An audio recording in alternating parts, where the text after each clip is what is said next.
Bismillahirrahmanirrahim. Assalamualaikum warahmatullahi wabarakatuh.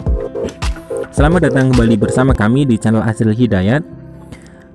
Kembali kami akan mengabarkan tentang perkembangan seleksi untuk P3K Jabatan Fungsional Guru. Namun sebelum kita masuk di pembahasan, teman-teman sekalian, seperti biasa, silakan subscribe channel ini dan jangan lupa nyalakan lonceng notifikasinya.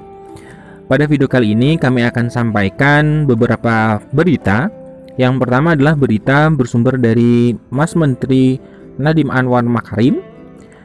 Beliau menyampaikan berita gembira, berita yang tentunya membuat guru-guru honorer itu merasa memiliki harapan yang lebih. Nah, seperti apa berita selengkapnya? Nah, simak video ini hingga akhir sehingga teman-teman bisa memahami berita ini secara tuntas. Terima kasih. Kami bawakan informasi ini. Informasi yang pertama adalah dari jpnn.com.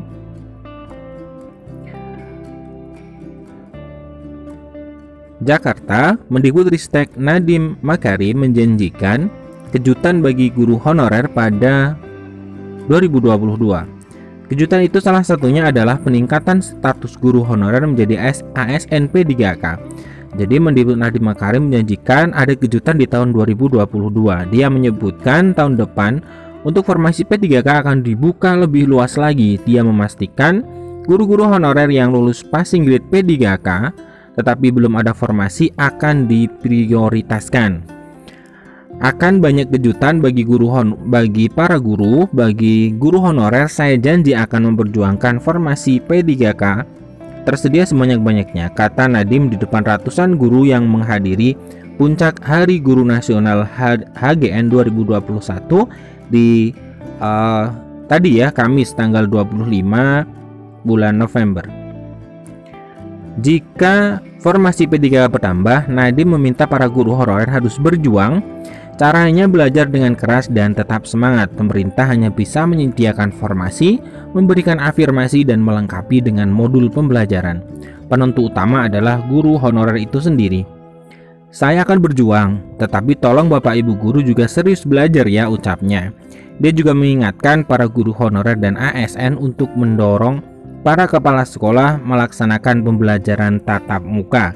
Nah, jadi ini berita gembiranya yang disampaikan oleh Bapak Nadiem Makarim tadi ya di acara puncak Hari Guru Nasional, bahwa nanti tahun 2022 akan ada formasi yang lebih banyak daripada tahun ini dan juga prioritas bagi guru yang tidak mendapatkan formasi di tahun ini. Permintaan ini sebagai timbal balik atas berbagai kejutan yang akan diberikan Kemendikbudristek untuk seluruh guru honorer Indonesia. Ingat ya, PTM tahun depan, kata Nadiem yang disambut riuh para guru honorer. Untuk diketahui, tahun ini formasi yang disiapkan 506.000 lebih. Sebanyak 173.000 guru honorer lulus formasi P3K tahap 1.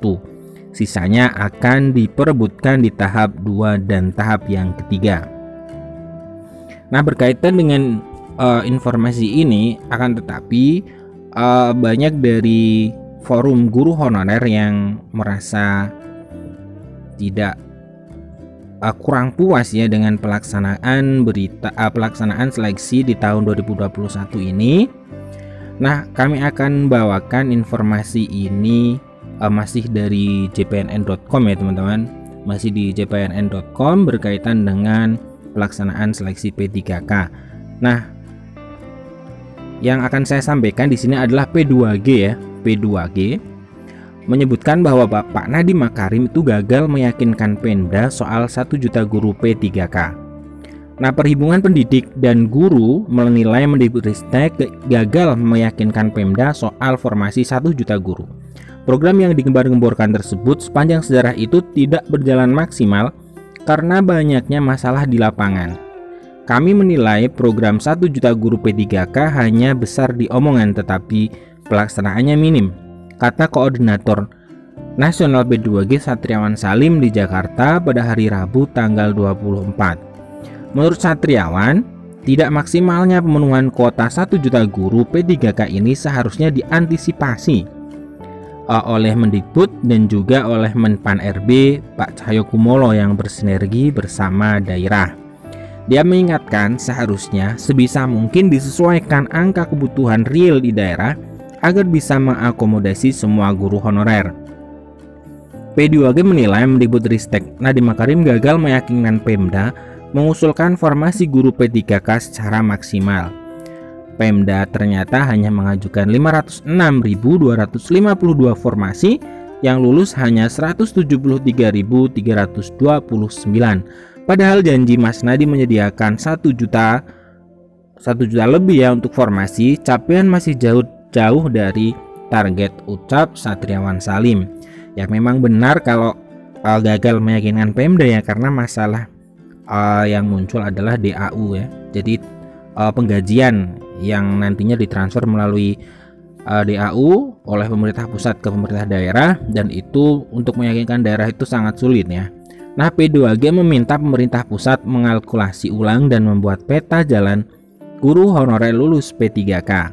Misalnya bagaimana penempatan lama kontrak berdasarkan SK Pemda termasuk jenjang pembinaan dan pengembangan karir. Sebab keberadaan guru P3K berpotensi menggeser keadaan guru honorer lain yang ada di sekolah tersebut. Nah, guru honorer lain bisa terbuang, tentu menjadi masalah baru. Nah, ini adalah dua informasi yang saling terkait ya teman-teman sekalian, bahwa janji Pak Nadiem Makarim akan memberikan kejutan yang salah satunya adalah tentang seleksi P3 guru tahun 2022 yang nantinya akan lebih banyak lagi formasi yang akan diberikan. Kemudian adanya prioritas yang akan diberikan pada guru honorer yang sudah passing grade di tahap yang pertama. Jadi kita tunggu saja. Sekian informasi dari kami. Semoga ini bermanfaat, teman-teman tetap semangat yang nantinya akan mengikuti di seleksi tahap yang kedua, dan teman-teman yang sudah selesai di tahap yang pertama dan dinyatakan lulus tetap semangat menunggu pemberkasan dan juga nantinya mendapatkan pengusulan NIP P3K dan mendapatkan SK sebagai ASN P3K di tahun 2021 ini. Sekian informasi dari kami, semoga informasi yang sedikit ini bermanfaat. Terima kasih telah menyimak. Sekian, assalamualaikum warahmatullahi wabarakatuh.